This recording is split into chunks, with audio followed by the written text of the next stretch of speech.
नमस्कार। आकाशवाणी से विश्व दर्पण के साथ मैं विशाल शर्मा।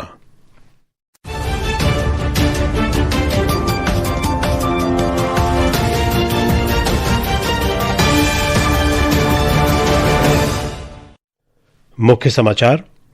भारत ने सभी तरह के आतंकवाद को कतई बर्दाश्त न करने की नीति के प्रति अटूट प्रतिबद्धता दोहराई। दिल्ली कार विस्फोट घटना के बाद षड्यंत्रकारियों, उनके सहयोगियों और प्रायोजकों को बिना देरी के न्याय के कटघरे में लाने के लिए अत्यधिक तत्परता और पेशेवर तरीके से जांच करने के दिए निर्देश। भारत और बोत्सवाना ने स्वास्थ्य तथा औषधि क्षेत्र में सहयोग के समझौता ज्ञापन पर हस्ताक्षर किए। बोत्सवाना ने भारत में 8 चीतों को स्थानांतरित करने की घोषणा की। अफगानिस्तान ने खराब गुणवत्ता का हवाला देते हुए पाकिस्तानी दवाओं पर प्रतिबंध लगाया। व्यापारियों से वैकल्पिक व्यापार मार्ग तलाशने का आग्रह किया। ताइवान ने फंग वोंग तूफान के चलते मूसलाधार बारिश और भीषण बाढ़ में फंसे 8,000 से अधिक लोगों को सुरक्षित निकाला। और दृष्टिबाधित महिला T20 विश्व कप क्रिकेट में भारत ने दूसरे मैच में ऑस्ट्रेलिया को 209 रन से हराया।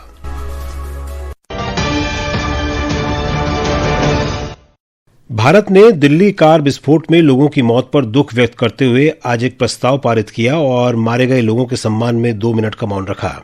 भारत के मंत्रिमंडल ने राष्ट्रीय सुरक्षा और लोगों की सुरक्षा के प्रति अपनी प्रतिबद्धता के अनुरूप सभी भारतीयों के जीवन और कल्याण की रक्षा के लिए सरकार के दृढ़ संकल्प की पुष्टि की।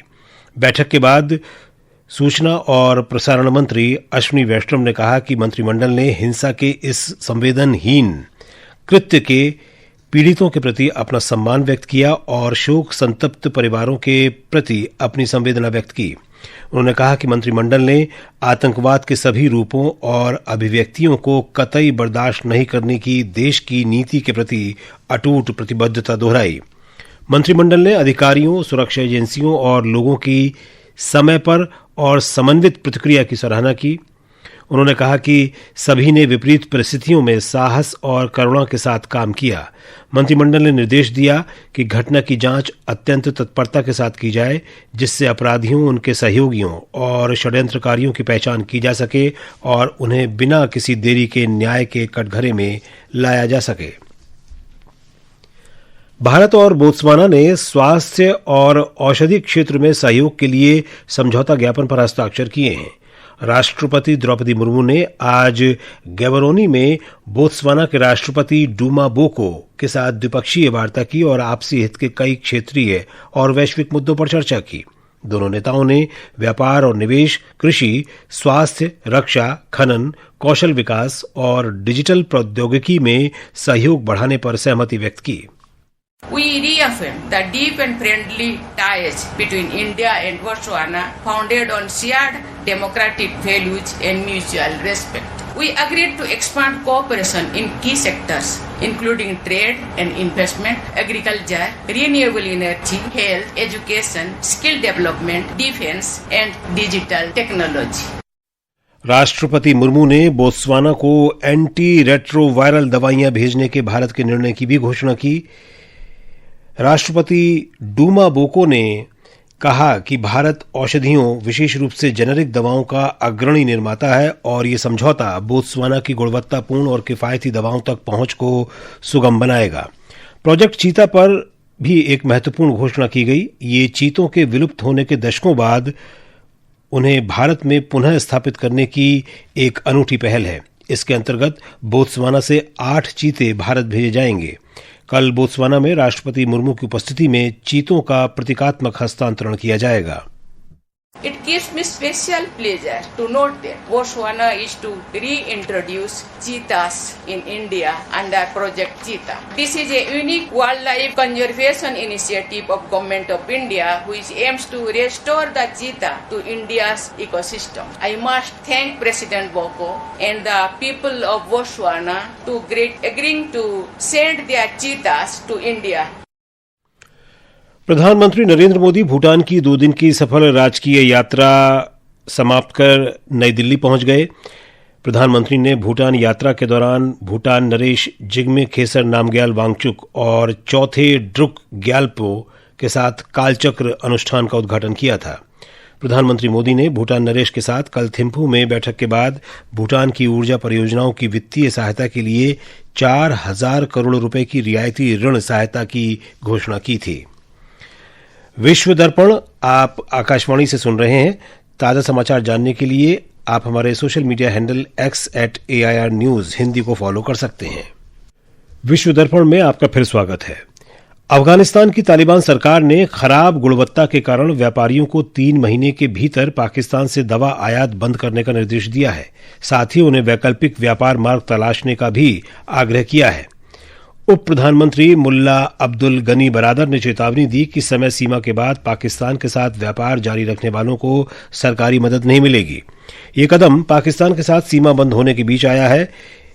इससे दोनों देशों में कीमतों में उतार चढ़ाव आया है और अफगानिस्तान के प्रमुख निर्यात प्रभावित हुए हैं। एक्सपो सेंटर शारजाह में 44वें शारजाह अंतर्राष्ट्रीय पुस्तक मेले में 118 देशों के 2,350 से अधिक प्रकाशक हिस्सा ले रहे हैं। एक रिपोर्ट। 12 दिन तक चलने वाले अंतर्राष्ट्रीय पुस्तक मेले में 1,200 से अधिक सत्रों का आयोजन किया जा रहा है। इसमें लेखक वार्ता, कविता पाठ, कार्यशालाएं और सांस्कृतिक संवाद शामिल है। भारत का पहला राष्ट्रीय मंडप मेले के प्रमुख आकर्षणों में से एक है। शिक्षा मंत्रालय के अंतर्गत राष्ट्रीय पुस्तक न्यास NBT द्वारा स्थापित इस मंडप में 100 से अधिक भारतीय प्रकाशकों ने अंग्रेजी, हिंदी, उर्दू और कई क्षेत्रीय भाषाओं में अपनी पुस्तकें प्रदर्शित की हैं। NBT के संयुक्त निदेशक राकेश कुमार ने कहा कि पहली बार NBT की पुस्तकें अंतर्राष्ट्रीय स्तर पे बेची जा रही हैं। उन्होंने कहा कि यह मेला दुनिया भर के आगंतुकों को भारत के साहित्य और पारंपरिक ज्ञान से जुड़ने का अवसर प्रदान कर रहा है। इस मेले का समापन 16 नवंबर को होगा। विश्व दर्पण के लिए समाचार कक्ष से करिश्मा राय। ताइवान में आज फंग वोंग तूफान आने से पहले 8,300 से अधिक लोगों को सुरक्षित स्थानों पर पहुंचाया गया है। तूफान के कारण ताइवान के पूर्वी तट पर रिकॉर्ड बारिश हुई और बाढ़ आ गई। इससे 51 लोग घायल हुए हैं, जबकि घरों और सड़कों पर पानी भर गया। बंदरगाह शहर सुआओ में 1,000 से अधिक घर पानी में डूब गए हैं। ज्यादातर लोगों को यिलान और हुआलियन से निकाला गया। इस बीच दक्षिणी ताइवान में दफ्तर और शैक्षणिक संस्थान बंद कर दिए गए हैं। और अब खेल खबरों के साथ हैं प्रशांत कुमार।